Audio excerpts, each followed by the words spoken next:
বন্ধুরা, আবার একটা নতুন রেসিপি নিয়ে চলে এলাম। তো এই দেখো চা বসিয়েছি, দেখতে পাচ্ছ। এ দেখো কড়াই বসিয়েছি, আর এ দেখো আলু কেটেছি আর পেঁয়াজ কেটেছি। তোমরা দেখতে থাকো কি করছি আমি। তো দেখো বন্ধুরা, আমার তেল তেতে গেছে।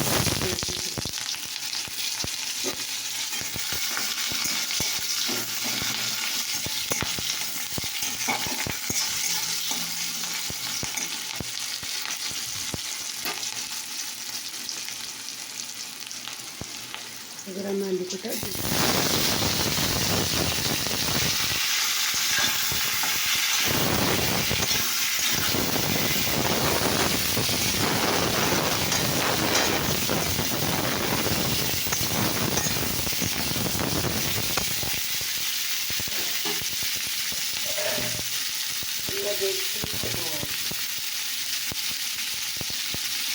সামান্য করে তোমরা বুঝতেই পারছি যেটা কী বানাচ্ছি, অবশ্যই বুঝতে পারছো।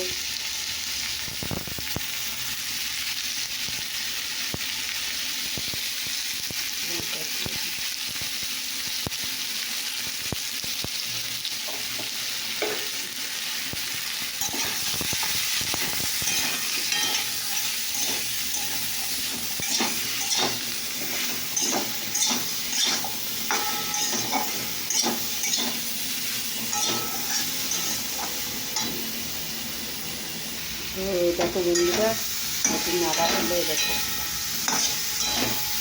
একটু নাড়া হয়ে গেছে। তো এইভাবে আমি জল দেবো।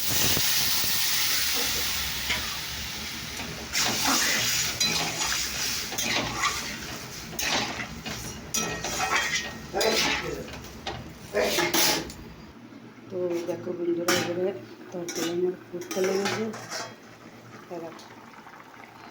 রেসিপিটা ফুটতে লেগেছে। দেখো পোস্ত বাটা দিয়ে দেবো।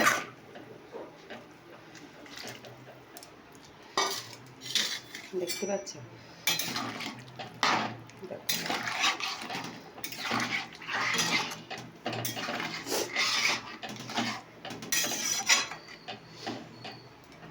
তোমাদের এই রেসিপিটা কেমন লাগছে বলো।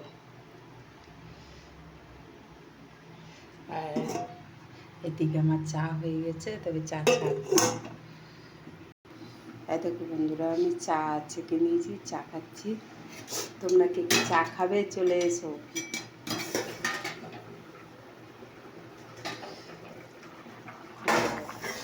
রেসিপি ফুটতে লেগে দেখো,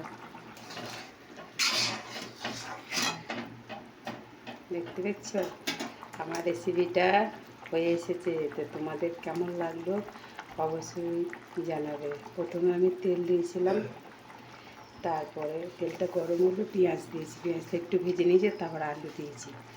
তারপর আলু দেওয়ার পর তারপরে তোমার হলুদ সামান যেমন পরিমাণ তোমরা যেমন খাবে, আমরা নুন পরিমাণ যেমন খাবে, আর একটু লঙ্কার গুঁড়ো দিয়ে ওকে নাড়াচাড়া করেছিলাম। নাড়াচাড়া করে তারপর জল ঢেলে দিয়েছি, জল হয়ে ফুটলো, তারপর পোস্ত বাটাটা দিয়ে দিয়েছি। তো কেমন লাগছে অবশ্যই কমেন্ট করে জানাবে। Tata, bye bye.